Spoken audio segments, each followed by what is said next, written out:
This video is brought to you by Vendor Finance.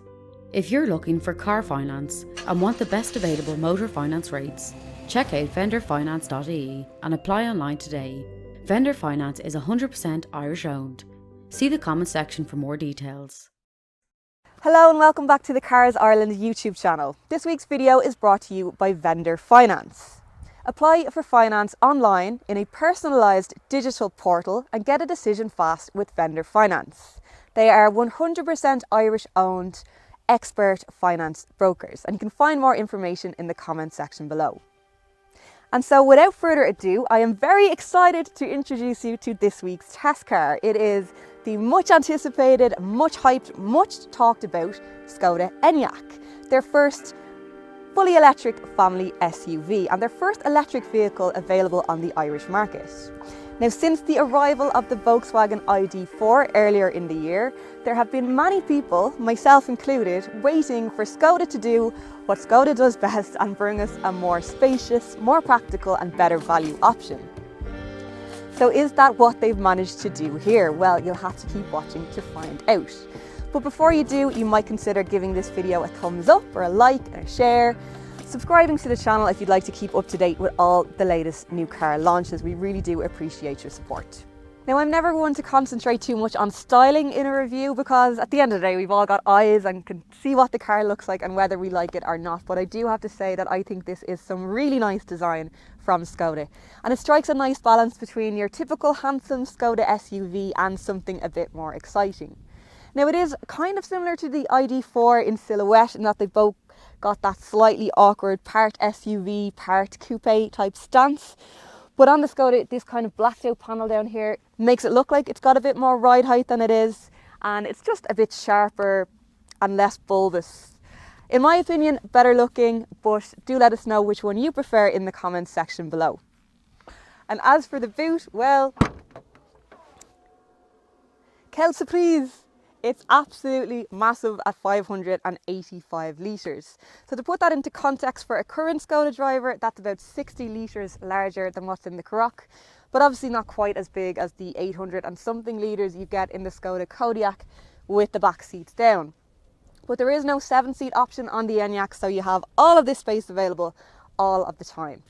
It's also larger than what's in the ID4. Now, if there are a lot of ID4 references in this review, that's because I'm just out of one, so it's very fresh on my mind. And also, I'd find it hard to believe that you'd be considering one of these without considering one of those and vice versa. So yeah, the Enyaq comes in at 585 litres versus the ID4's 543. So the Skoda was always going to have the bigger boot. Space is kind of their thing. It also wouldn't be a Skoda without these extra little practical touches like a handy false floor where you can keep your charging cables nice and safe and out of sight. You've got some extra little storage compartments on the side that say cargo on it, just in case you'd get confused. This little Velcro doohickey that you can use to separate your shopping. You've got no less than 1, 2, 3, 4, 5, 6, 7 shopping bag hooks, and that little ice scraper that you'd usually find in the fuel tank is supposed to be in this little slot up here, but it's either fallen out or someone's stolen it. But I'm really just hoping that it's not an optional extra, which is something that we'll talk about again in a little while. So the reason it's up there and not in the fuel cap is because there is no fuel tank, obviously. Instead, you've got a charging port. Now, this is the Enyaq 80, which is powered by a 77 kilowatt hour battery with a range of up to 535 kilometres. So from your standard 7 kilowatt hour wall box, that should give you a full charge in about 11 hours or overnight. It can charge at up to 50 kilowatt hours as standard, or if you spec it with the fast charging option, up to 125 kilowatt hours, which would give you close to a full charge in about 40 minutes from one of the public fast charging options such as the Ionity network. But you will have to pay €550 for the privilege. Now, definitely worth doing in my opinion, especially if you intend on taking a lot of long journeys. Even if Skoda do claim that this car could travel from Carsiveen to Carndonagh on a single charge. Much like the ID4, the back of the Enyaq is a very spacious affair. It's actually a bit longer, and I think you do notice that in the legroom, of which there's more of than I'll ever use anyway. There's also plenty of headroom, even with the panoramic roof.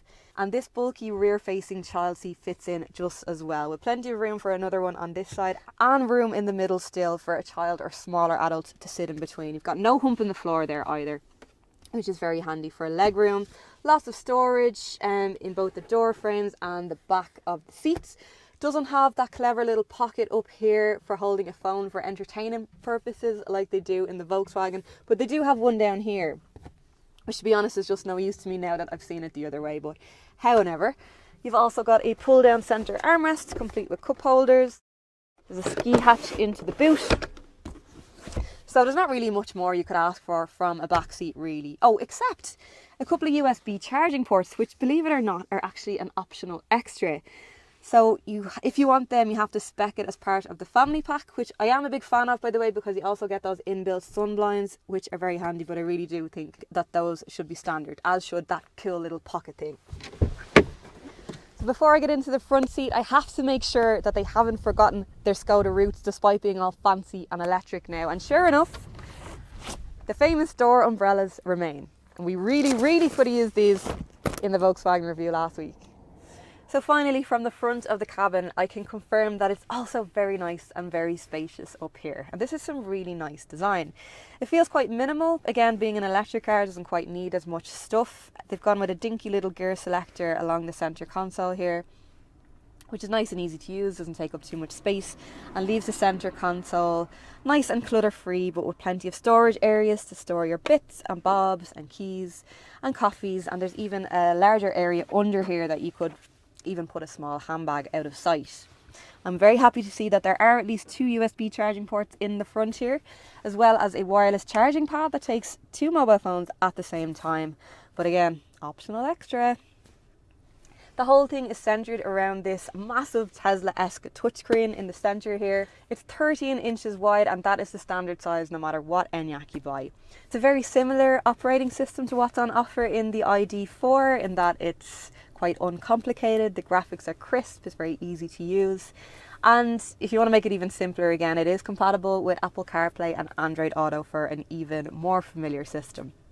But I think what I like most about this system really is that there's a nice mix between, you know, high-tech controls and everyday practicality. So the volume slider, for example, is worked by this kind of semi-touchscreen slidey action. So it's a nice mix between feeling high-tech but also always being in the same place when you need it. And again, unlike a Tesla where you have to use the touchscreen even if you want to open the glove box, there is a nice smattering of physical buttons down here that control things like, you know, window demisting and aircon, things that you want to be able to access very quickly. So I think it's the perfect mix of wow factor and everyday practicality. Now, it doesn't make fart noises, unfortunately, but you win some, you lose some. On the subject of trim levels, Skoda have stepped away from their traditional model here, in that you don't choose a trim model, rather you choose a battery size and then add anything else you want via optional packs.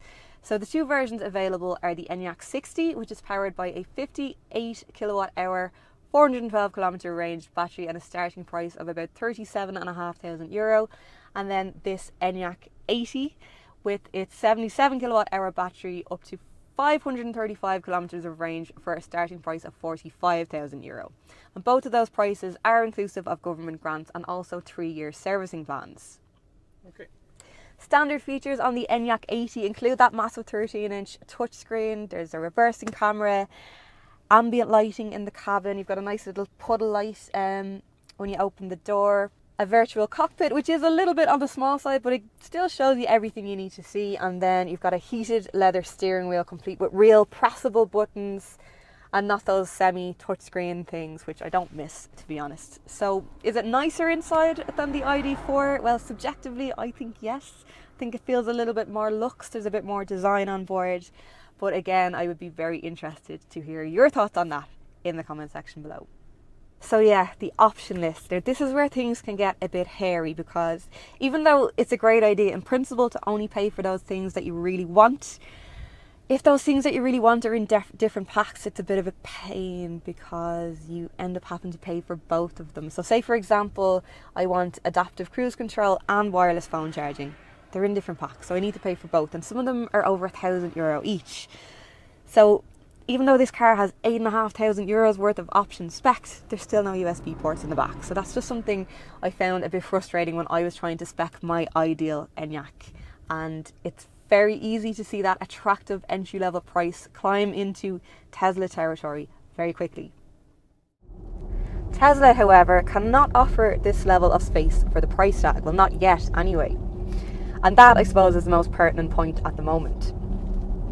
I remain, as I did with the ID4, slightly underwhelmed by the drive. It's not the most exciting car in the world to drive, but then again, I'm not sure many people will be expecting big thrills from a family SUV. It is quite a big and heavy car with an awful lot of battery and passenger space to lug around, and all things considered, it manages to offer a perfectly pleasant experience while doing so. It's a very relaxing drive with that nice quiet electric cabin, and despite the suspension being on the slightly stiffer end of the spectrum, naturally enough with the battery pack, it's still quite a supple ride with very little in the way of outside business, whether that be outside noise or bumpy roads upsetting the cabin. And while it's not quite as quick as a Tesla or an I-Pace in terms of that immediate shocking surge of power on takeoff, I still think that anyone coming from a petrol or a diesel car is going to be really impressed with the acceleration on this, because there's still no engine for the power to translate through, so it's still really quick off the mark, which makes for really confident overtaking and pulling out or slipping into a gap at a roundabout. So it's still got all those big electric car perks, just on a slightly more relaxed scale because of the size and the weight. The WLTP range of the Enyaq 80 is up to 535 kilometers, which drops to an estimated 518 on this one because of all the extra gear on board, that panoramic roof being a major factor, I would imagine. And the energy consumption so far has been quite impressive at about 20 kilowatt hours per 100 kilometers, more or less exactly the same as what I was getting on the ID4, and which would equate to about 400 kilometers between charges. But of course that depends massively on how and when and where you drive it and external conditions, and yeah, let's just say I don't think I'd be attempting that car and done it to CarsIreland trip without at least stopping for a coffee anyway, but I'd also be making sure to find somewhere to get myself a quick battery top up at the same time. So to answer my initial question, is it better than an ID4? I would say yes, and not just an ID4 either. It's better than pretty much any electric offering on the market at the moment, because it's bigger, can be better value depending on how you spec it, and is arguably nicer to look at. But the big problem is most people knew that before it even arrived, which means that most of the Enyaqs arriving here this year already have names on them. So if you're considering one of these, you most likely need to start making a move now if you want one even for next year. So in this case, you most definitely can believe the hype. Let us know what you think of the Enyaq in the comment section below. Like and share if you enjoyed the video, and don't forget to hit subscribe if you'd like to see more like it. Thanks for watching.